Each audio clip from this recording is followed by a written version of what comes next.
Hello दोस्तों, chiller ज्ञान vlog में आपका स्वागत है। और आज की कहानी है ईमानदारी। अरब के एक बाज़ार में एक भिखारी भीख मांग रहा था। तभी उसे चमड़े का एक बटुआ पड़ा मिला। उसने बटुए को खोलकर देखा तो उसमें सोने की 100 अशर्फियाँ थीं।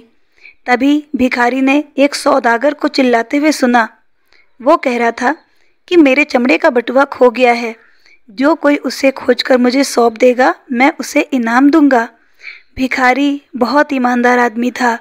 उसने उस पर्स यानी कि बटुए को सौदागर को सौंपकर कहा कि ये रहा आपका बटुआ, क्या आप इनाम देंगे? इनाम?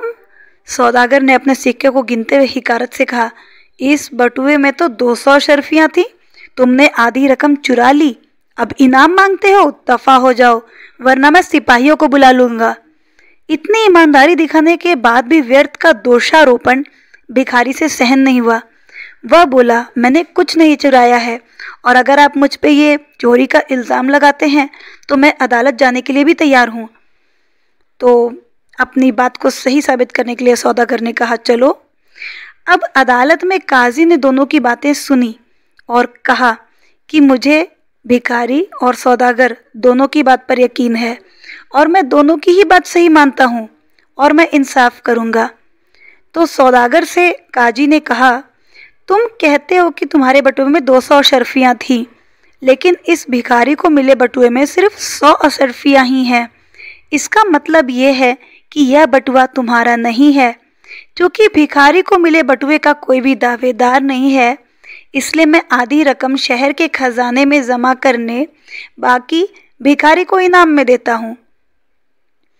अब उसी की अशर्फियाँ एक तो शहर के खजाने में जमा हो जाएंगी और दूसरा बाकी की जो बचेंगी वो भिखारी को आधी इनाम में मिल जाएंगी।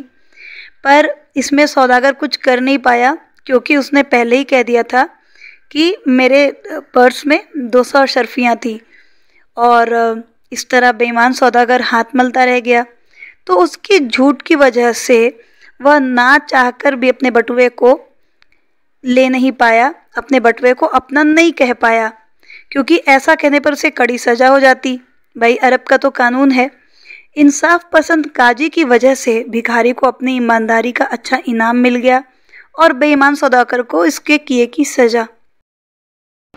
तो दोस्तों, इस कहानी का चिलर ज्ञान ये है कि ईमानदारी का इनाम अगर नहीं दे सकते तो किसी पर आरोप भी नहीं लगाना चाहिए, और अगर आप ईमानदारी करते हैं तो खुद भगवान आपके साथ होते हैं।